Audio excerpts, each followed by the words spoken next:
6 million bodies are buried under Paris, not in a cemetery, not in coffins, but stacked wall to wall beneath the city streets. This isn't a legend, it's real beneath the apartment blocks, traffic, and laughter. There runs a 200-mile labyrinth of tunnels, a silent empire made of bone, and most visitors walk right over the entrance without ever knowing it exists. So, how did an entire city end up building walls from the dead? Why were millions of skeletons moved underground? And what was Paris trying to hide? The story doesn't begin in darkness.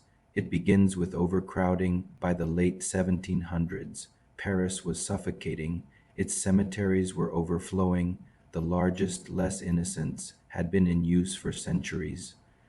Bodies were buried on top of bodies. Mass graves were constantly reopened, and the soil shifted under the immense pressure. Then the smell began. In 1780, the wall of a nearby basement collapsed, and human remains spilled into the cellar. Parisians realized something terrifying. Their city was rotting from beneath. So officials made a radical decision. They would empty the cemeteries. At night, quietly, for years, wagon after wagon transported bones into abandoned limestone quarries beneath the city. Priests walked ahead with lanterns and incense. Workers stacked skulls and femurs into precise geometric walls. They weren't just dumped. They were arranged almost architecturally. The dead were reorganized, ordered, and hidden away.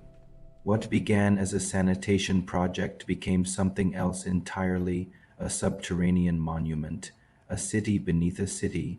Over time, it gained a name, the Catacombs.